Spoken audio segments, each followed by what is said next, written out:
अस्सलाम वालेकुम बेटा। आज हम लोग जो एक्सरेस की एक्सटेंशन आगे फर्दर एक्सरेस को एक्सटेंड कर रहे हैं और कॉन्सेप्ट हमारे सिलेबस में है, that is about CT scan. और सीटी स्कैन या कैट स्कैन भी बोलते हैं इसको। तो बेटा इसमें जो सी है that is computerised. C A stand for axial. Patient के अराउंड हम जो एक्सरे के सोर्स है इसको क्या कर रहे हैं, पेशेंट के अराउंड रिवॉल्व कर रहे हैं। और जो डिटेक्टर होता है वो भी इसके साथ सिंक्रोनाइज होता है, वो भी इसके अराउंड क्या कर रहा होता है, रोटेट कर रहा होता है with the same. Computerised axial tomograph CT scan basically क्या कहलाता है, कैट स्कैन जो है इस कंप्यूटराइज्ड एक्सियल टोमोग्राफी।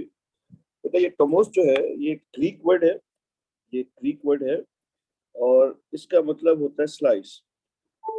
और ग्राफी का मतलब राइट करना, पिक्चर लेके उसके ऊपर वर्किंग करना। तो टोमोग्राफी जो है इसमें हम क्या करेंगे, इसमें हम एक ह्यूमन ऑर्गन को वर्चुअली इस तरह के क्यूब्स में कट कर लेंगे। ये हमने स्मॉल क्यूब्स, ऐसे मिलियंस ऑफ क्यूब्स में कट किया जाएगा ऑर्गन को। ये एक स्लाइस बनेगा और इस स्लाइस को फिर हम क्या करेंगे, इसको स्टडी करेंगे। अब कैसे स्टडी करते हैं यही आज हमने देखना है।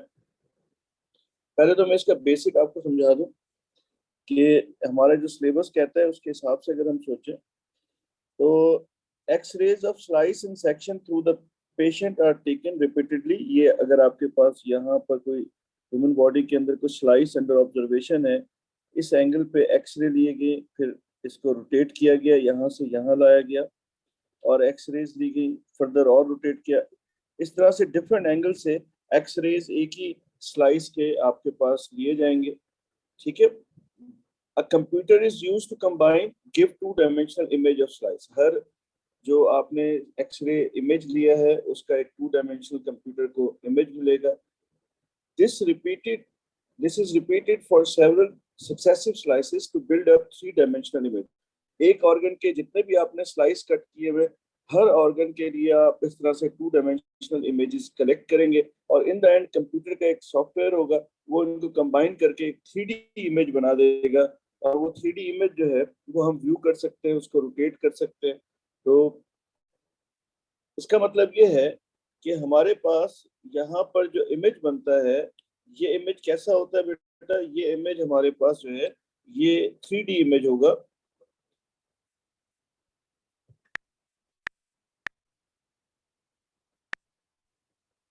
ठीक है, ये इमेज 3D है। तो एक्सरे और कैट स्कैन में यही बेसिक डिफरेंस है कि जो आपने एक्सरेज पढ़ा था, उन एक्सरेज के अंदर हमारे पास टू डायमेंशनल इमेज बनता था और यहाँ पर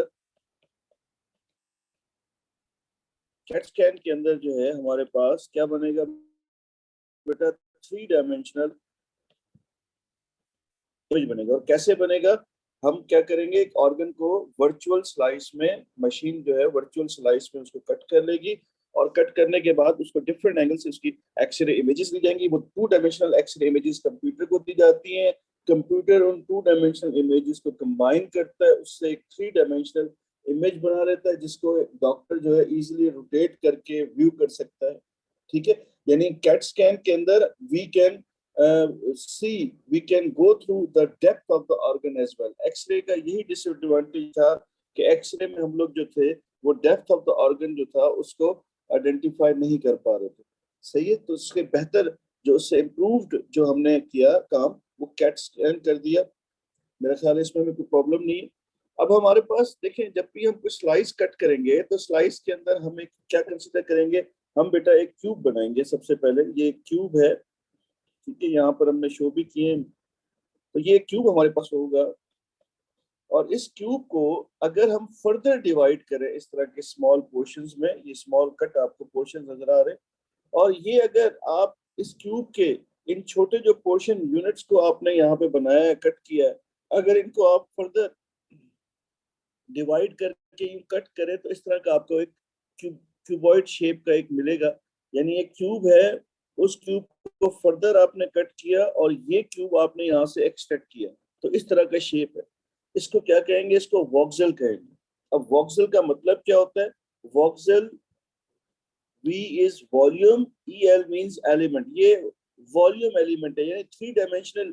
जिस तरह आपके पास जो तस्वीर होती है उसमें आप पिक्सल्स को सोचते हैं, पिक्सल इंटेंसिटी को सोचते हैं, तो टू डायमेंशनल इमेजेस के लिए हमेशा याद रखिएगा, we always consider pixel. Pixel is the picture element. और जो हम कैट स्कैन में क्योंकि 3D को सोच रहे होते हैं, उसमें से हम इस तरह के क्यूब सोचेंगे, तो उनके लिए हम किसको कंसीडर करेंगे? वॉक्सल। टेक्निकली पिक्सल और वॉक्सल एक ही चीज है। अगर 3D पे होगा तो वो वॉक्सल है, अगर टू डायमेंशन पे होगा तो वो पिक्सल है। और ये बेसिकली क्या बताएंगे हमें? एक्सरे की एटीन्यूएशन बताएंगे, या जितना डेंसर जो टिश्यू होगा। ये बात भी आप सोचें, ऑर्गन कोई भी आप कंसीडर करें, उसका कोई भी टिश्यू आप कंसीडर कर रहे हैं, तो जैसे फर्स्ट करते हैं, ये मैंने यहाँ पर एक ऑर्गन में से एक क्यूब कट किया है, तो क्या इस सारे क्यूब की डेंसिटी सेम होगी? हरगिज सेम नहीं होगी, डिफरेंट डेंसिटीज होंगी। और हमने एक्सरे की एटीन्यूएशन के अंदर पढ़ा था कि हमारे पास जितना डेंसर टिश्यू होगा उतना ज्यादा एब्जॉर्प्शन होगी एक्सरेज की। ठीक है, एटीन्यूएशन का आप कॉन्सेप्ट याद करें। तो हम क्या कर रहे हैं बेटा? हम यहाँ पर आपको सिखाना चाह रहे हैं कि हम एक स्लाइस को कट करेंगे, उस स्लाइस में से एक क्यूब बनाएंगे और उस क्यूब को फर्दर डिवाइड करके वॉक्सल्स बनाएंगे। ठीक है, अब आपको समझ में आया हम क्या कर रहे हैं? हमारे पास एक ऑर्गन होगा, उस ऑर्गन को हम वर्चुअल स्लाइसेस बनाएंगे, उन वर्चुअल स्लाइसेस को फर्दर डिवाइड करके क्यूब्स बनाएंगे, उन क्यूब्स को फर्दर डिवाइड करेंगे तो हमारे पास वॉक्सल्स बनेंगे। This is what we are trying to do in this concept. CAT scan में हम यही काम कर रहे होंगे, मेरा ख्याल है इसमें हमें कोई प्रॉब्लम नहीं है। ठीक है, तो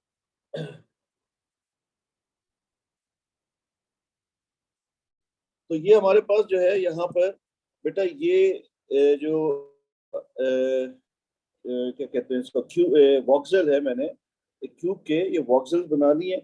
और ये हमारे सिलेबस में 2x2 एरे है, तो ये 2x2 एरे या चार वॉक्सल्स मैंने कंसीडर किए हैं, यानी ये एक क्यूब है और इस क्यूब के फर्दर मैंने वॉक्सल्स कट कर लिए, वॉक्सल्स बना लिए।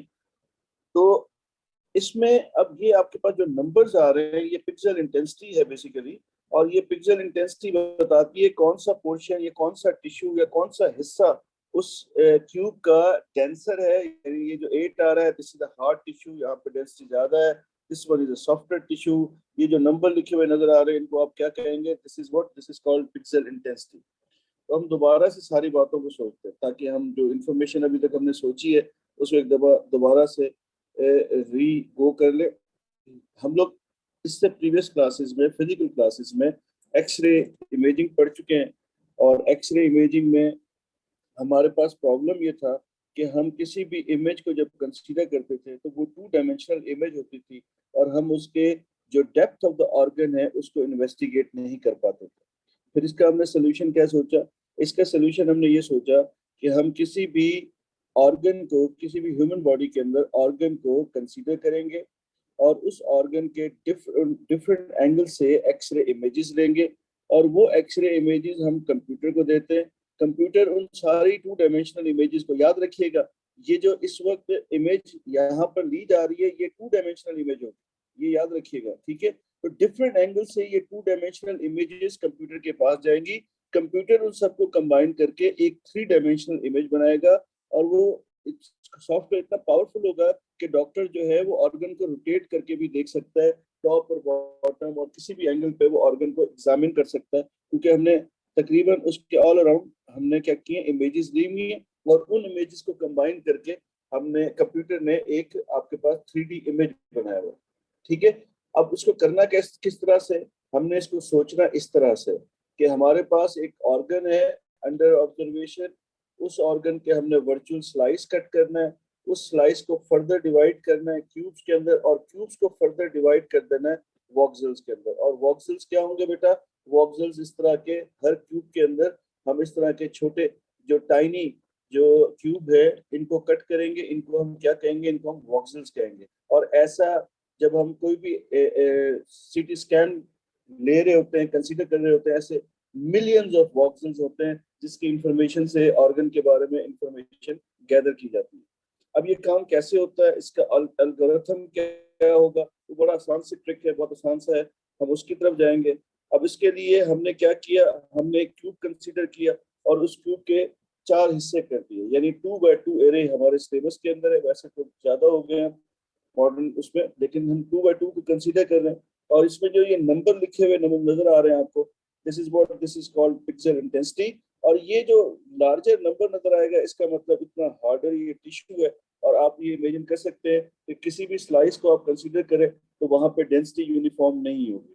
ठीक है, ये आपके पास जो यहाँ पर मैं आपको शो कर रहा हूँ, ये 2 डायमेंशन में शो कर रहा हूँ, लेकिन प्रैक्टिकली ये इस तरह का वॉक्सल होगा 3 डायमेंशन में होगा। ठीक है, लेकिन क्योंकि यहाँ पे हम जो स्पेस यूज कर रहे हैं इस पे सिर्फ 2D को हम शो कर सकते हैं, तो इसलिए 2 डायमेंशनल डिस्प्ले आपके पास आ रहा है। ठीक है, मेरा ख्याल है इसमें कोई प्रॉब्लम नहीं होगा हमें। सही है, अब इसका एल्गोरिथम समझते हैं। अब टेक्निकली, अब कोई भी हमने एक स्लाइस को कंप्यूटर, कोई भी ऑर्गन अंडर इन्वेस्टिगेशन है, और वो ऑर्गन जो अंडर इन्वेस्टिगेशन है उसका हमने एक क्यूब ले लिया और उस क्यूब को हमने जो है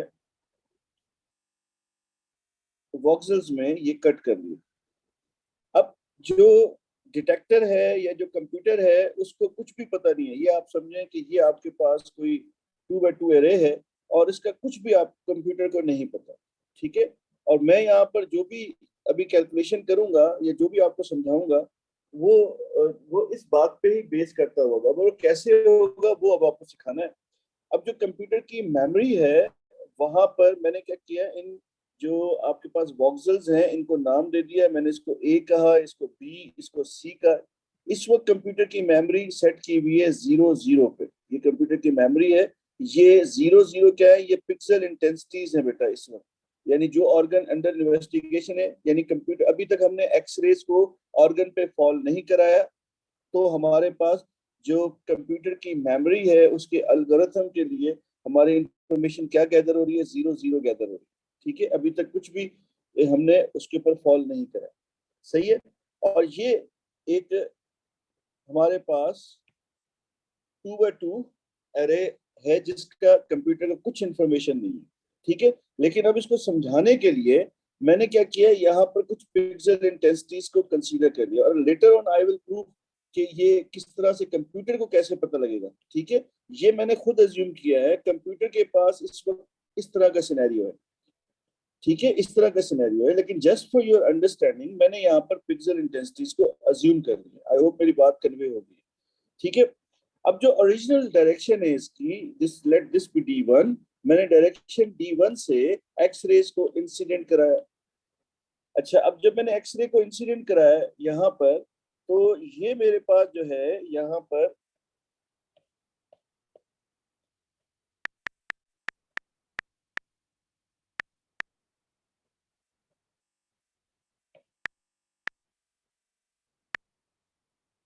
ये हमारे पास डिटेक्टर है। ठीक है,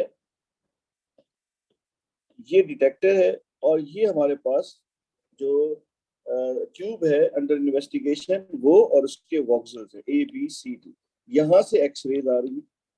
अब बेटा डिटेक्टर पे जो रीडिंग यहाँ पे आएगी वो रीडिंग क्या आएगी, अब देखें आप, यहाँ पर डिटेक्टर पे जो रीडिंग आएगी वो होगी ये ये वाली, यहाँ से ये रीडिंग बनेगी A+B। अगर आप ए और बी को ऐड करें तो ये क्या बनेगा, ये बनेगा बेटा 8+2 10, और ये रीडिंग आएगी 8। और ये कैसे आ रही है, C+D, ये C+D से ये रीडिंग आ रही है। ठीक है, तो कंप्यूटर का यहाँ से आपने एक्सरेज गिराई, यहाँ पे कोई नंबर नहीं है, डिटेक्टर ने ये रीडिंग्स डिटेक्ट की। अब आपको समझ में आई, ये नंबर मैंने पिक्सल इंटेंसिटीज यहाँ पर खुद जान के लिए ताकि आपको समझने में एल्गोरिथम आसानी हो। ठीक है, तो यहाँ से डिटेक्टर पे रीडिंग आ गई 10 और 8 की। अब ये क्या करेगा, ये यहाँ से इसको मेमोरी के अंदर ऐड करेगा। तो मेमोरी जो है इनिशियली कहाँ पे है, मेमोरी इनिशियली मेमोरी आपके पास है 0 0 पे। ठीक है, इनिशियल मेमोरी आपके पास है 0 0 पे। तो ये आपके पास क्या करेगा बेटा, मैं इसको जरा यहाँ पर, यस।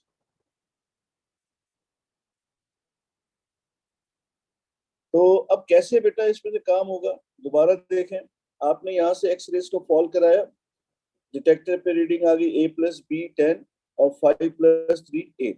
अब इस डिटेक्टर की रीडिंग से ये अपना जो 2x2 एरे वॉक्सल है वो कैसे बनाएगा। तो एक ही जगह पे क्या आएगा बेटा, एक ही जगह पे यहाँ देखो क्या आ रहा है, एक ही जगह पे 10 आ रहा है। तो यहाँ पर ये कंप्यूटर इसको राइट करेगा एज 10। बी की जगह पे भी 10 आ रहा है, सी की जगह पे 8 आ रहा है, और डी के सब ये जो ऐड होंगे उनके लिए जो भी नंबर आएगा वही वहां पे रिप्रेजेंट किया जाएगा। तो अब दोबारा सोचें, ए और बी ऐड हो रहे हैं, तो इस जो यहाँ से ये अपनी मेमोरी बनाएगा वहां पे ये 10 और 10 ये ए और बी की जगह लिखेगा, और सी और डी की जगह क्या लिखेगा, 8 और 8, जो भी यहाँ पे सम आएगा उसको लिखा जाएगा। ठीक है, जो दो वॉक्सल्स ऐड होंगे वही वॉक्सल्स की वैल्यूज उनकी रिप्रेजेंट की जाएंगी। ठीक है, अब देखो, अब ये जो यहाँ से इसने रीडिंग ली है, ये रीडिंग यहाँ से जाकर ऐड होगी, किसमें ऐड होगी बेटा, ये प्रीवियस जो मेमोरी सेट की हुई थी, और प्रीवियस मेमोरी क्या थी, 0 0 सेट थी। अब इस प्रीवियस मेमोरी से अब ये नई मेमोरी क्या बनाएगा बेटा, यहाँ से ये नई मेमोरी बनाएगा। तो अगर आप यहाँ पर देखें तो A10 है और यहाँ पे 0 है, तो 10+0, तो ये आपके पास 10 आ जाएगा, ये भी 10 आ जाएगा, ये 8 आ जाएगा, ये 8 आ जाएगा, क्योंकि ये सारे के सारे 0 है। मेरे ख्याल से मेरी बात कन्वे हो गई है कि D1 जो इसकी डायरेक्शन है, यहाँ से आपने एक्सरेज को फॉल कराया तो हॉरिजॉन्टली जो भी वॉक्सल्स यहाँ पे ऐड हो रहे हैं वो डिटेक्टर की रीडिंग पे आ गए। अब ए और बी को आपने ऐड किया तो उससे आपके डिटेक्टर की रीडिंग आ गई, सी और डी को आपने ऐड किया उससे आपकी डिटेक्टर की रीडिंग सी और डी की 8 आ गई। अब बेटा ये यहाँ से नंबर्स ये असाइन करेगा जो रिस्पेक्टिव इसके वॉक्सल्स हैं। ए के लिए ये यहाँ से रीडिंग 10 आ जाएगी, बी की रीडिंग भी 10 आ जाएगी, सी और डी के लिए क्या रीडिंग आ जाएंगी बेटा, 8 8, जो ऐड होंगे उनके लिए वही वैल्यूज आएंगे। अब जो यहाँ पर ये मेमोरी बनाएगा उसको प्रीवियस जो इसकी मेमोरी है उसके अंदर ऐड करेगा, और यहाँ पर प्रीवियस मेमोरी यहाँ पे हमने क्या सेट की हुई थी, 0 0 सेट की हुई थी, तो इसलिए इसने 0 0 के अंदर ऐड किया। तो D1 डायरेक्शन पे इसके पास जो यहाँ पर मेमोरी एरे बन रहा है, फाइनली D1 डायरेक्शन पे वो क्या बन रहा है बेटा, वो इसके यहाँ पर बन रहा है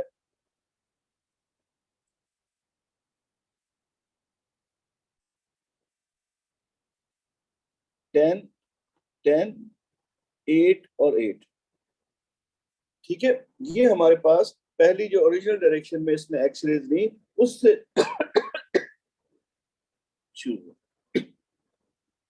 कंप्यूटर की मेमोरी में बेटा ये इंफॉर्मेशन गैदर हो। अब हमने पहला जो एक्सरे था वो ये हॉरिजॉन्टली फॉल कराया। अब हम एक्सरे ट्यूब को यहाँ से रोटेट करेंगे, कितने एंगल पे रोटेट करेंगे, 45 डिग्री के एंगल पे रोटेट करेंगे। तो कितने एंगल पे रोटेट किया बेटा, 45 डिग्री के एंगल पे हमने एक्सरे ट्यूब को रोटेट किया। अब 45 डिग्री के एंगल पे रोटेट करके फिर हमने एक्सरेज को इंसिडेंट कराया। तो अगर आप यहाँ पर देखें तो ये बी के साथ कुछ भी ऐड नहीं हो रहा, तो वट एवर जो भी रीडिंग बी की है वो हम यहाँ पे लिख देंगे, दैट इज 8। उसके बाद अगर आप ए और डी को देखें तो ए और डी दोनों ऐड होकर यहाँ रीडिंग आएगी, तो यहाँ पर हमने लिख दिया 2+3 5। और उसके बाद अगर हम देखें सी को तो सी के साथ कुछ भी ऐड नहीं हो रहा और इसकी जो रीडिंग है वो यहाँ पे आ जाएगी 5। ठीक है, अब कंप्यूटर इससे मेमोरी क्या बनाएगा, बिल्कुल वैसे ही जैसे मैंने कहा था, यहाँ पे बी के लिए क्या आ रहा है, 8 आ रहा है, तो बी यहाँ पे क्या लिखा जाएगा, 8 लिखा जाएगा।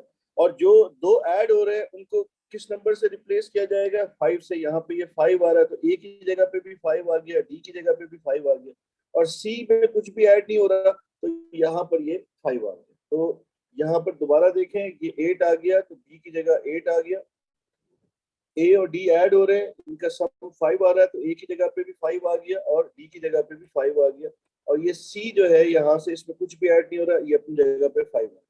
तो 45 डिग्री के एंगल पे आपने जब एक्सरे को फॉल कराया तो ये डिटेक्टर की रीडिंग आ गई।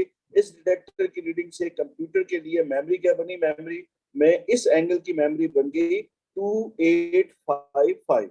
अब ये जो मेमोरी बनी है ये प्रीवियस जो हमारे पास यहाँ पर D1 वाली मेमोरी है, ये कौन सी मेमोरी है, ये वाली, दिस वन, ये D1 की मेमोरी है, ये D1 की मेमोरी में दोनों ऐड हो जाएंगे। ये जब दोनों ऐड होंगे तो कैसे ऐड होंगे बेटा, अब प्रीवियस जो रीडिंग हमारी थी वो रीडिंग थी 10 10 8 8, तो अब हम यहाँ पे 10 10 और 8 8 ये प्रीवियस रीडिंग आ गई है हमारी। ठीक है, ये आप देखें यहाँ पे मैंने एरो भी बनाया है इसलिए कि ये वाली रीडिंग यहाँ आएगी। अब इन दोनों को ऐड कर लेते हैं, ए में ए को ऐड करें, बी में बी को ऐड करें, सी में सी को ऐड करें, डी में डी को ऐड करें।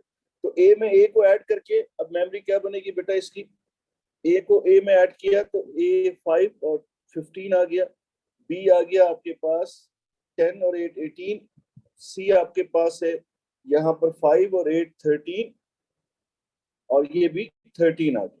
नाउ आपके पास ये जो मेमोरी आ रही है ये D2 एंगल के ऊपर आपकी मेमोरी के अंदर ऐड हो गई। इस एंगल की जो मेमोरी है वो आपके पास ये बन गई। दोबारा सोचें क्या किया हमने, 45 डिग्री के एंगल पे एक्स रे ट्यूब को रोटेट किया, एक्स रेज को इस ट्यूब के ऊपर फॉल कराया, डिटेक्टर पे डी के साथ कुछ भी ऐड नहीं हो रहा, जो भी इसकी इंटेंसिटी है वो यहाँ पर आ गई, और ए और डी आपस में ऐड होकर इनका सम यहाँ पे आ गया डायगोनली, और सी पे आपके पास ये 5 आ गया। तो बिल्कुल इसी तरह से बी के अंदर कुछ भी ऐड नहीं हो रहा था तो बी की रीडिंग वही आ गई। जो ए और डी ऐड हो रहे हैं उनका सम से जो भी नंबर आ रहा है वो ए को भी रिप्लेस करेगा और डी को भी रिप्लेस करेगा, और सी की वैल्यू यहाँ पे आ गई। अब ये जो आपके पास इस एंगल पे ये इंफॉर्मेशन आई है ये प्रीवियस रीडिंग के अंदर ऐड होगी, यानी ये नया वाला 2x2 एरे और प्रीवियस 2x2 एरे दोनों ऐड होंगे और ऐड होके एक नया बनेगा, और वो इस एंगल पे बन रहा है 15 18 13 13। अब मैं जरा यहाँ पे इसको लिख लेता हूँ, 15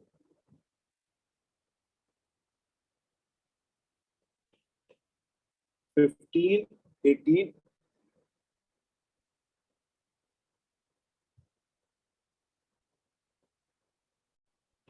13 13। तो ये हमारे पास जो है D2 एंगल की मेमोरी आ गई, ये कंप्यूटर के पास मेमोरी है। अब हमने क्या किया बेटा, यहाँ पर अगर D1 पे देखें आप, ये हॉरिजॉन्टली ओरिजिनल एंगल पे हमने एक्स-रे लिया था, ठीक है। अब यहाँ से फर्दर हमने 45 डिग्री रोटेट करके डायगोनली एक्स-रेज लिए। अब यहाँ से इसको फर्दर और 45 डिग्री रोटेट करेंगे तो ये कितने डिग्री पे चला गया, टोटल 90 डिग्री पे। यानी ये जो इस एंगल पे 45 डिग्री पे ट्यूब थी इसको फर्दर 45 डिग्री हमने आगे और रोटेट कर दिया। तो अब ये हमारे पास फर्दर 45 डिग्री हमने रोटेट किया तो ये हमारे पास D3 डायरेक्शन 3 बन गई, इसके ऊपर रीडिंग आ रही है। अब ये भी बिल्कुल वैसे ही है बेटा, यहाँ पर देखो कौन कौन से ऐड हो रहे हैं, बी और डी ऐड हो रहे हैं, यहाँ पर देखो कौन से ऐड हो रहे हैं, ए और सी ऐड हो रहे हैं। यानी यहाँ पर जो रीडिंग आएगी ये बनेगी ए प्लस सी, और यहाँ पर जो रीडिंग बनेगी that is B plus D. अब हम इनको ऐड करके लिखते हैं, 5 + 2 = 7, 8 + 3 = 11। तो ये इनका सम आ गया इनकी पिक्सल इंटेंसिटीज का। अब जैसे मैंने सिखाया था जो ऐड होते हैं उनकी जगह पे जो नंबर आ रहा होता है वो रिप्लेस हो जाता है। तो यहाँ पर आपके पास ए की जगह पे ए और सी ऐड हो रहे हैं तो ए की जगह पे 7 आ गया, 2 की जगह 7 आ गया, और सी की जगह पे भी 7 आ गया, बी की जगह पे 11 आ गया, और डी की जगह पे 11 आ गया। ये इस एंगल की मेमोरी आ गई इसके पास, ठीक है, इंफॉर्मेशन आ गई। अब ये क्या करेगा, इस इंफॉर्मेशन को जो प्रीवियस D2 वाली इंफॉर्मेशन थी उसमें यहाँ पर ऐड कर देगा। अब D2 की इंफॉर्मेशन क्या थी उसको मैं यहाँ पे लिख लेता हूँ। D2 की हमारे पास इंफॉर्मेशन है 15 18 13 और 30, ये इंफॉर्मेशन हमारे पास है, ठीक है। अब ये दोनों क्या होंगे बेटा, ये दोनों ऐड होंगी, ए में ए ऐड होगा, बी में बी ऐड होगा, सी में सी और डी में डी ऐड होगा। तो अब हमने ए में ए को ऐड किया, 15 और 7 को मैंने ऐड किया तो ये क्या बनेगा, ये बनेगा 22। 11 और 18 को ऐड किया तो ये मेरे पास बन गया 28 29। एक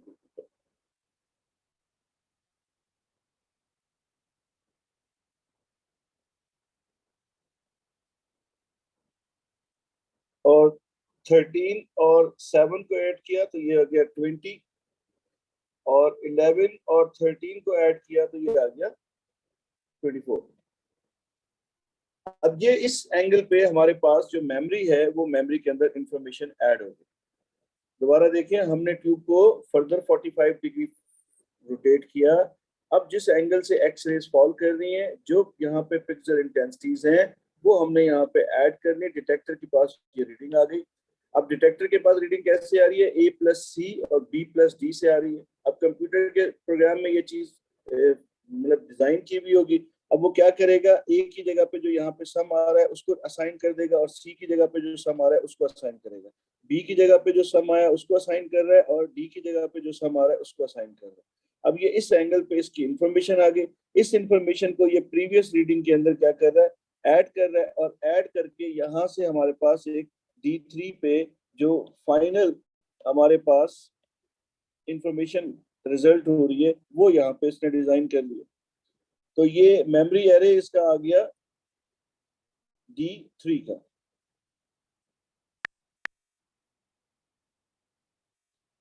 ठीक है। अब उसके बाद फर्दर इसको 45 डिग्री हम रोटेट करते हैं, लेकिन उससे पहले मैं यहाँ पे इसकी इंफॉर्मेशन को यहाँ पे नोट डाउन कर लेता हूँ। ये 22 था, ये 29 है, ये 20 है, और ये 24 है। अब बेटा अगर दोबारा से याद करें, पहले हमने स्टार्ट में यहाँ से एक्स रेज फॉल कराई, फिर हमने 45 डिग्री, फिर हमने 90 डिग्री, और अब हमने फर्दर 45 डिग्री को मूव कराया। यानी यहाँ से 45, फिर 45 और फिर 45। Now the angle is 135। अब अगर आप देखें तो ये एक्स रेज इस तरह से फॉल कर रही है। अब आपके पास जो रीडिंग्स आएंगी, तो अगर आप उनको देखें तो ये रीडिंग आपके पास ये आ जाएगी, जो ए की रीडिंग है। डायगोनली आपके पास रीडिंग आएगी B प्लस सी, और ये रीडिंग आपके पास D की आ जाएगी। कैसे आएगी? देखें, ये A में कुछ भी ऐड नहीं हो रहा, B और C ऐड होके यहाँ पे आएंगे, और यहाँ से D आपके पास आ जाएगा। अब A की रीडिंग क्या है बेटा? यहाँ पे 2 है, B और C ऐड होंगे तो ये 13 बन जाएगा, और D आपके पास क्या आ रहा है? 3 आ रहा है। ठीक है। अब बेटा ये इंफॉर्मेशन जो है ये कहाँ जाएगी? ये अपने 2x2 एरे बनाएगा, इसका 4 वॉक्सल्स को रीडिंग देगा। अब जो जिसमें ऐड हुआ उनकी जगह पे वो रिप्लेस हो जाएंगे, और जो ऐड नहीं हो रहा उसकी वही प्रीवियस रीडिंग आ जाएगी। तो यहाँ पर ए जो है इसमें कुछ भी ऐड नहीं हुआ था, तो ए की जगह पे ये 2 आ गया। बी जो है वो सी में ऐड हो रहा है, अब ये यहाँ पे 13 आ जाएगा, और सी भी 13 आ जाएगा, और डी की जगह पे क्या आ जाएगा? 3 आ जाएगा। अब ये जो इंफॉर्मेशन आपके पास है, तो जो मेमोरी आपकी D3 पे थी, और वो मेमोरी क्या थी मैं उसको लिख लेता हूँ। That is 22, 29, 20 and 24। ये मेमोरी जो है प्रीवियस वाली, इसको ये क्या करेगा? इसको अपने अंदर ऐड करेगा। ठीक है। कंप्यूटर को मैंने बार बार कह रहा हूँ, कंप्यूटर को कोई आइडिया नहीं है, सिर्फ वो डिटेक्टर की रीडिंग्स यहाँ से ले रहा है। डिटेक्टर पे रीडिंग्स आ रही हैं, उससे फिर वो ये बनाता है और उसको प्रीवियस रीडिंग के अंदर ऐड करता है। ये वाले जो नंबर्स हैं, ये नंबर्स प्रीवियस वाले वो लेता जाएगा, और उसके ऊपर फिर कैलकुलेशन करता जाएगा। ठीक है। अब इस D3 को ऐड करके जो फाइनल आपके पास यहाँ पे रीडिंग बन रही है इसकी, तो A में A ऐड किया तो ये बन गया 24, और B में B ऐड किया तो 13 प्लस 29 आपके पास 42 आ गया, और 13 में 20 ऐड किया तो ये 33 आ गया। 24 में 3 ऐड किया तो ये 27 आ गया। तो D4 एंगल के ऊपर आपके पास ये रीडिंग आ गई। ठीक है। अब इससे आगे ये फर्दर जो है अगर आप देखें तो ये काम नहीं करेगा। और काम क्यों नहीं करेगा? अब इसको हम यहाँ पे जरा 1 मिनट के लिए अगर हम कंसीडर करें, तो हमारे पास जो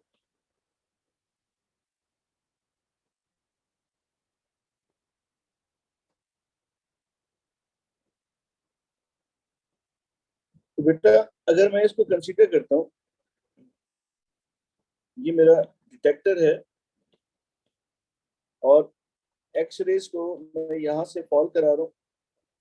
तो अगर आप दोबारा से इसको काउंटिंग करें तो ए और बी ऐड होके ये 10 हो जाएगा, और सी और डी ऐड होके ये क्या बन जाएगा? 8 हो जाएगा। तो अगर आप पहले वाला D1 को देखें, उस वक्त जो डिटेक्टर की रीडिंग थी वो 10 और 8 है। देखें यही सेम यही रीडिंग बन रही है। ठीक है। ए और बी ऐड होके सी और डी ऐड हो रहे हैं। ठीक है। 10 और 8 बन रहे हैं। तो जब D4 यानी 135 के बाद फर्दर 45 डिग्री रोटेट करके मैं इसको इस तरह से एक्सरेज को फॉल कराता हूँ, तो उस वक्त डिटेक्टर की रीडिंग वही बनती है जो D1 पे। तो अब कंप्यूटर फर्दर जो एक्सरेज इमेजिंग है वो स्टॉप कर देगा। अब मशीन जो है फर्दर एक्सरे इमेजिंग नहीं करेगी, क्योंकि वही प्रीवियस रीडिंग्स आएंगी। तो अब यहाँ से अगर हम इसको ये इंफॉर्मेशन गैदर करेंगे, तो ये हम अपने पेशेंट के लिए एक्सरे डोजेज में इजाफा कर रहे हैं और कोई एक्स्ट्रा इंफॉर्मेशन हमें नहीं मिलेगी। दैट इज वाई अब हम इससे आगे कंप्यूटर काम नहीं करेगा। यानी उसने टोटल कितना रोटेशन किए, कितने एंगल पे उसने मूव कराया। पहले उसने इसको D1, ये D1 था आपका, फिर 45 डिग्री मूव किया, फिर फर्दर 45 डिग्री मूव किया, फिर फर्दर 45 डिग्री मूव किया, और इस तरह से ये टोटल एंगल जो रोटेट हुआ वो 135। 180 का कोई फायदा नहीं है, क्योंकि जो 0 डिग्री के ऊपर आपके पास यानी ओरिजिनल जो एक्सरे ले रहे थे उस वक्त जो आपके पास इमेज आ रही थी वही 180 के ऊपर आ रही होगी। इसलिए हम जो है फर्दर अपने पेशेंट को एक्सरे पे एक्सपोज नहीं करेंगे, उसके लिए वो डोजेज का बाइस बनेंगे। ठीक है, ये एल्गोरिथम इसका बेसिक समझ में आ रहा है आपको? अच्छा, अभी तक याद रखिएगा, कंप्यूटर को इनकी कुछ भी इंटेंसिटी नहीं पता। ये सिंपल हम यहाँ से एक्सरेज को फॉल करा रहे हैं, डिटेक्टर पे रीडिंग आती जा रही है, और यहाँ से कंप्यूटर को पता है कि इस एंगल पे ए और बी ऐड हो रहे हैं, यहाँ पर सी और डी ऐड हो रहे हैं, और इससे वो मेमोरीज कंस्ट्रक्ट करता जा रहा है। ठीक है, अब ये मेमोरीज कंस्ट्रक्ट होती जा रही है, तो ये हम पहुंच चुके हैं D4 तक। अब बेटा, अब हमें देखनी है बैकग्राउंड रीडिंग को। अब बैकग्राउंड रीडिंग का मतलब क्या है? बैकग्राउंड रीडिंग जो होगी that is the sum of detector reading. Detector की जो रीडिंग है उसको आप सम करें। अब देखते हैं, सम करते हैं बेटा इसको। डिटेक्टर की रीडिंग का D1 से स्टार्ट करते हैं। D1 पे अगर हम गौर करें तो डिटेक्टर की रीडिंग, यहाँ पे ये डिटेक्टर है, सम करें इसका, तो डिटेक्टर की रीडिंग का जो सम बनेगा वो हमारे पास बनेगा 10 + 8 18 बनेगा। ये हमारे पास D1 पे बैकग्राउंड रीडिंग आ रही है।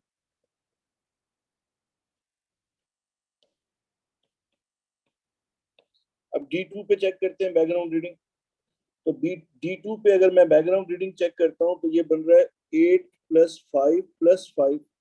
ये हमारे पास जो है ये डिटेक्टर की रीडिंग है। ठीक है, इनको सबको ऐड करेंगे तो ये क्या बन जाएगा बेटा? ये आपके पास अगेन क्या आ जाएगा? ये आ जाएगा आपके पास 18। ये आपके पास बैकग्राउंड रीडिंग आ गई।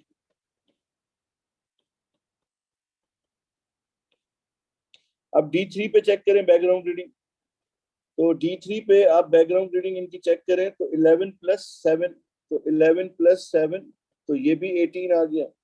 आप देख रहे हैं जब किसी भी एंगल पे ले रहे हैं बैकग्राउंड रीडिंग सेम है, कांस्टेंट है, तो ये आपके पास बैकग्राउंड रीडिंग जो है ये 18 आ रही है।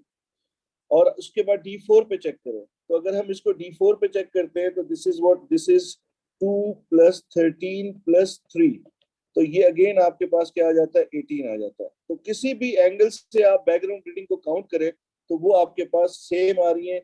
D1 पे अगर आप गौर करें, जब आपके पास D1 था तो बैकग्राउंड रीडिंग 18 थी, D2 पे बैकग्राउंड रीडिंग 18 है, D3 पे बैकग्राउंड रीडिंग 18 है, D4 पे बैकग्राउंड रीडिंग 18 है। तो किसी भी एंगल से सम ऑफ डिटेक्टर रीडिंग करें तो वो कांस्टेंट रहती है, और उसको क्या कहते हैं? उसको बैकग्राउंड रीडिंग कहते हैं।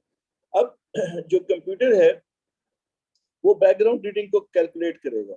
ठीक है, जो सॉफ्टवेयर है वो बैकग्राउंड रीडिंग को कैलकुलेट करेगा, और इन दिस पर्टिकुलर सिनेरियो हमारी बैकग्राउंड रीडिंग क्या बन रही है? हमारी बैकग्राउंड रीडिंग बन रही है 18। अब ये जो बैकग्राउंड रीडिंग है इससे ये क्या करेगा? ये इसका एक 2x2 वॉक्सल बना देगा। तो ये 18 का बैकग्राउंड रीडिंग का ये इसने वॉक्सल्स बना दिए, ए बी और सी डी को वैल्यूज दे दी। और जो D4 पे हमारे पास पिक्सल रीडिंग आई थी वो क्या है? 24 42। तो ये हमारे पास, मैं यहाँ पे लिख लेता हूँ क्योंकि मुझे जरूरत पड़ेगी, 24 42 और 33 27, 33 27। ये मेरे पास D4 पे फाइनल जो मेमोरी थी, ये कंप्यूटर की फाइनल मेमोरी आ रही है। ये background reading I, background reading से उसने 2x2 के ये वॉक्सल्स बना लिए। ठीक है, ये उसने 4 वॉक्सल्स को रीडिंग दे दी।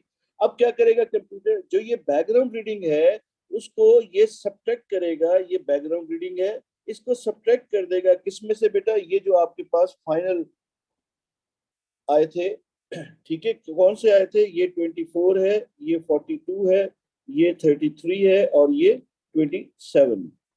अब इनमें से ये 18 को, यानी इसको बैकग्राउंड रीडिंग को माइनस करेगा कंप्यूटर का जो सॉफ्टवेयर है। अब 24 में से अगर मैं 18 माइनस करता हूं तो ये मेरे पास आ जाता है 6, ठीक है। इसी तरह से 42 में से मैं 18 माइनस करता हूं तो ये मेरे पास आ जाता है 24, ठीक है। और इसी तरह से अगर 33 में से मैं 18 को माइनस करता हूं तो ये मेरे पास आ जाता है 15, और 27 में से 18 माइनस करता हूं तो ये मेरे पास आ जाता है 9। तो ये मेरे पास, यानी कंप्यूटर के पास बैकग्राउंड रीडिंग सब्ट्रैक्ट करके मेमोरी के अंदर अब क्या बन गया, ये जो 2x2 एरेज थे, यानी ए बी और सी डी वॉक्सल जो थे, उनकी रीडिंग बन गई 6, 24, 15, 9। दोबारा सोचे, ये जो आपने जितनी भी 3 रोटेशंस की हैं, अगर आप टेक्निकली सोचें तो आपने 3 रोटेशंस की हैं, ये ओरिजिनल वैल्यू है, यहाँ से आपने एक रोटेशन की, यानी एक दफा इंटेंसिटी को ऐड किया, फिर दूसरी दफा ऐड किया, फिर आपने ये तीसरी दफा ऐड किया, 3 दफा आपने इन रीडिंग्स को ऐड किया, ठीक है। ये तो ये जो हॉरिजॉन्टल है ये ओरिजिनल कंसीडर होता है। इसके बाद एक दफा आपने ये ऐड किया, फिर आपने दूसरी दफा ये ऐड किया रीडिंग्स में, पिक्सल इंटेंसिटीज में, तीसरी दफा ये ऐड किया, ठीक है। तो टोटल कितनी दफा ऐड किया आपने, 3 टाइम्स ऐड किया। अब बेटा इसने जो बैकग्राउंड रीडिंग से ए बी सी डी का जो रीडिंग सोची, वो इसने जो ऑब्टेन रीडिंग है उनमें से माइनस किया, और उससे इसने एक नया 2x2 वॉक्सल एरे बना लिया। अब ये जितनी दफा ऐड किया आपने उस पे ये डिवाइड कर देगा। तो कितनी दफा हमने यहाँ ऐड किया, 3 दफा ऐड किया, तो ये 3 पे हर एक वैल्यू को डिवाइड कर देगा, ठीक है। मैं ये कहना क्या चाह रहा हूँ, मैं ये कहना चाह रहा हूँ कि ये यहाँ पर जो 6 है ये डिवाइड हो जाएगा 3 पे, 24 डिवाइड हो जाएगा 3 पे, 15 डिवाइड हो जाएगा 3 पे, 9 डिवाइड हो जाएगा 3 पे। तो ये जब डिवाइड होंगे तो अब ए की वैल्यू क्या बनेगी, यहाँ पे ये बन जाएगी 2, और ये बन जाएगी 8, ये बन जाएगी 5, और ये बन जाएगी 3। तो ये इन द एंड अगर आप दोबारा से इनिशियल पहले फेज पे चले D1 पे, तो जो हमने इसकी इंटेंसिटी सोची थी वो यही थी 2, 8, ठीक है, यही सोची थी ना बेटा मैंने, 2, 8, 5, 3। और आखिर में जो इसने सारा एल्गोरिथम परफॉर्म किया और उसको परफॉर्म करके जो फाइनल रीडिंग इसने गैदर की है वो हमारे पास क्या आ रही है, वो 2853 आ रही है। और देखिए ये फाइनली जो रीडिंग यहाँ पर इसने ऑब्टेन की है, ये कौन सी आ रही है, ये भी 2853 आ रही है। मैं दोनों को यहाँ पे पेस्ट करके, ये आपके सामने है, ए की वैल्यू वही आ रही है 2, यहाँ पर भी 2 आ रही है, बी 8 आ गया, और 5 और 3। This is how the computer will come to know about the tissue के बारे में, उसको ऐसे पता लगेगा। अब इसको, अब आपको अंदाजा हो गया है, तो अब इसको दोबारा से सोचें। देखें, आप इसको यूं सोचें कि आपके पास कंप्यूटर के पास ये 4 वॉक्सल्स हैं, यहाँ से आपने एक्सरे गिराया, यहाँ पे कोई भी नंबर नहीं है, एक्सरे को फॉल कराया, डिटेक्टर पे इनकी रीडिंग्स आ रही हैं, वो यहाँ पे रीडिंग के सर्टेन पिक्सल इंटेंसिटीज आएंगी, वो पिक्सल इंटेंसिटी जो भी आती हैं वो प्रीवियस मेमोरी के अंदर जाके ऐड होती हैं। तो उस एंगल पे, उस पोजीशन पे जो आपके पास ए बी सी डी 4 वॉक्सल्स की रीडिंग बनती है कंप्यूटर की मेमोरी में, वो ऐड हो जाती है। उसके बाद फिर अगेन ये यहाँ पे कोई नंबर नहीं है, ठीक है, यहाँ पे कोई नंबर नहीं है, यहाँ से एक्सरे इसको फॉल कराया गया, डिटेक्टर के ऊपर सर्टेन रीडिंग आती है, कैसे आती है, बी के साथ कुछ ऐड नहीं हो रहा, ए और डी ऐड होकर यहाँ पे कोई नंबर आ रहा है, और सी यहाँ पे आ रहा है, ये कंप्यूटर के प्रोग्राम को पता है। अब इससे वो नया जो ए बी सी डी की वैल्यूज इस एंगल पे असाइन करेगा, वो 5, 8, 5, 5 है इस केस में, जैसे ए और डी ऐड हो रहे थे तो उनकी वैल्यूज यहाँ पे वैसे ही आ गई। अब जो भी यहाँ पे ए बी सी डी की वैल्यूज बनी है वो प्रीवियस वाली इंफॉर्मेशन के अंदर क्या हो रही है, ऐड हो रही है। अब ये ऐड होंगी, ऐड होके नई इंफॉर्मेशन इस एंगल की आ जाएगी, जो मेमोरी के अंदर जाएगी, वो आपके पास स्टोर हो जाएगी। फिर अगेन आपने इसको रोटेट किया अगेन। अब आप ये याद रखें कि यहाँ पर इन नंबर्स, ये नंबर कंप्यूटर को नहीं पता। अब यहाँ से ये एक्सरेज फॉल कर रही हैं, अब ये यहाँ से डिटेक्टर पे रीडिंग्स आ रही हैं, ठीक है। ये रीडिंग्स कैसे आ रही हैं, ए और सी, बी और डी ऐड होके आ रही है। अब ये कंप्यूटर के सॉफ्टवेयर के अंदर है कि ये ए और सी ऐड होके आ रहा है या बी और डी, तो ये रिस्पेक्टिव जो ए सी बी डी की वैल्यूज होगी वो असाइन कर देगा, और ये जो भी असाइन करेगा उसको प्रीवियस रीडिंग के अंदर ऐड करेगा। अब A B C D voxel जो है उनकी नई रीडिंग इस एंगल पे आ जाएगी। अब हमने फर्दर इसको जो एक्सरे ट्यूब है इसको रोटेट किया। अब ये याद रखें अगेन, ये नंबर कंप्यूटर को नहीं पता। अब यहाँ से जो रीडिंग आ रही है वो ये इस तरह से, ये ए अलोन आ रहा है, बी और सी ऐड होके आ रहे हैं, ये डी आ रहा है। कंप्यूटर के सॉफ्टवेयर को ये पता है, उसको ये नंबर नहीं पता, उसको ये पता है कि ये किस तरह से रीडिंग्स आ रही है। अब वो पता है तो यहाँ पर ए में कुछ भी ऐड नहीं हो रहा है, तो जो भी नंबर यहाँ पे पिक्सल इंटेंसिटी आ रही है वो यहाँ पे वो लिख देगा। उसको पता है सेंटर वाली रीडिंग बी और सी ऐड होके आ रही है, इसलिए बी और सी की जगह ये सेंटर वाली रीडिंग आ जाएगी। उसको सॉफ्टवेयर को पता है कि ये जो 3 है यहाँ पर इसके साथ कुछ भी ऐड नहीं हुआ, तो वो डी की जगह पे इसको रिप्लेस कर देगा। अब ये प्रीवियस जो मेमोरी थी उसके अंदर ऐड करेगा, और ऐड करके यहाँ से एक आपके पास क्या होगा, ए बी सी डी वॉक्सल्स जो है इनकी रीडिंग्स आ जाएंगी। अब कंप्यूटर जैसे ही फर्दर आगे जाएगा वो प्रीवियस रीडिंग को डिटेक्ट करेगा, तो वो आगे फर्दर काम करना स्टॉप कर देगा, मशीन यहाँ पे रुक जाएगी। अब ये उस कंप्यूटर को पता लग गया है कि ये उसके पास फाइनल रीडिंग है।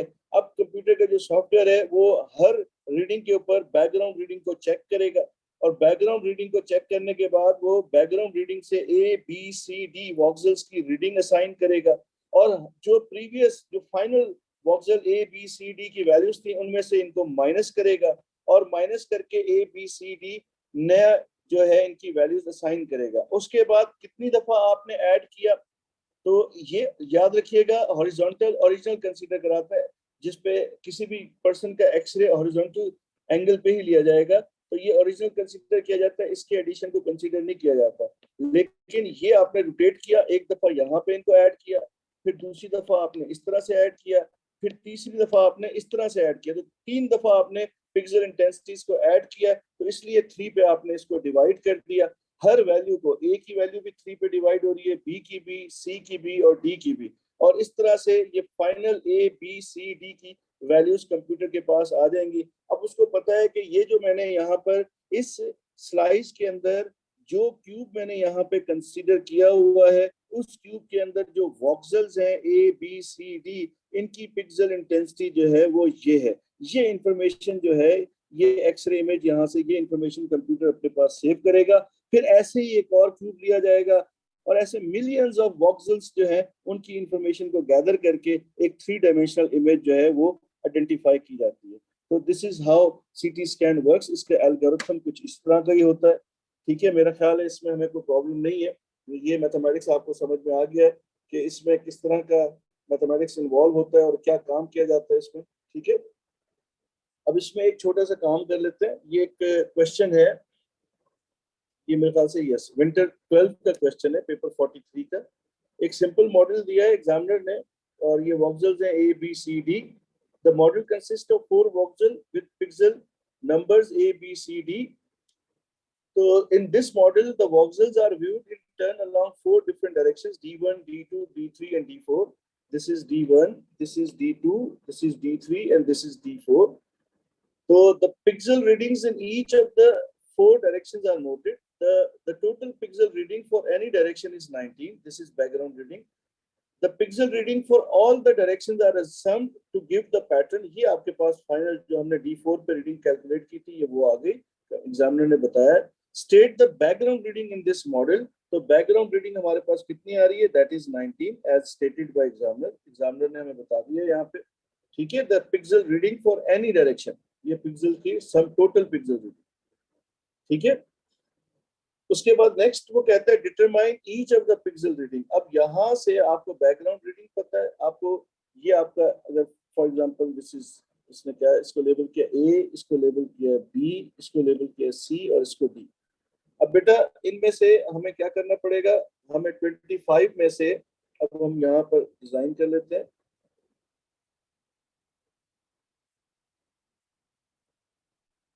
तो 25 में से हम माइनस कर लेते हैं 19 को, तो ये हमारे पास आ गया 6। 34 में से माइनस कर लेते हैं 19 को, तो ये आ गया 15। बैकग्राउंड रीडिंग को मैं माइनस कर रहा हूँ, 28 में से मैं माइनस कर रहा हूँ 19 को, तो ये मेरे पास आ रहा है 9। और 46 में से मैं माइनस कर रहा हूँ 19 को, तो ये मेरे पास आ रहा है 27। तो ये मेरे पास आ गई। अब क्या करना पड़ेगा, अब मुझे इसको जो है हर वैल्यू को 3 पे डिवाइड करना पड़ेगा, क्योंकि 3 दफा ऐड हो रही है रीडिंग्स। तो जब मैं इसको 3 पे डिवाइड करता हूँ तो मेरे पास 6 को, ये आ गया 2, ये आ गया 5, ये आ गया 3, ये आ गया 9। तो अब मेरे पास वैल्यूज क्या बन रही है, एक की वैल्यू बन रही है 2, ये बन रही है 5, ये बन रही है 3 और ये बन रही है 9। ये उसने हमें कंप्लीट करने को कहा है। तो use your answer in B, यानी ये जो आंसर आपका आया, to determine the pixel reading along D3। अब D3 को आप देखें, D3 कौन सा है, D3 ये 90 डिग्री वाला है, दिस वन, ये D3 है। ठीक है, तो इसका मतलब आप यहाँ से यूं फॉल कराएं तो A और D ऐड होंगे, A और D ऐड हो गए, तो A प्लस D किसके बराबर आ रहा है बेटा, ये आ रहा है 5 के। उसके बाद B प्लस C किसके बराबर आ रहा है, ये आ रहा है 14। तो रीडिंग क्या बन गई, 5 एंड 14, ये डिटेक्टर की रीडिंग आ गई। इसी तरह से D4 उसने पूछा है, D4 कौन सा है, D4 ये रहा बेटा आपके पास, इस वक्त डायगोनली ये इस तरह से। तो D4 में आपके पास यहाँ से यूं एक्सरेज को फॉल कराना है, तो ये D4 में आपके पास A आ गया 2 के इक्वल, फिर आपके पास B प्लस D हो रहा है, तो दिस इज 5 प्लस 3 8, और फिर आपके पास ये आ रही है 9। तो रीडिंग्स क्या बन गई, 2, 8 एंड 9, ये इसकी डिटेक्टर की रीडिंग्स आ गई। ठीक है, मेरा ख्याल है मैंने क्वेश्चन भी सॉल्व कर दिया आपको एक आइडिया देने के लिए कि किस तरह से इसका काम हो सकता है इसमें।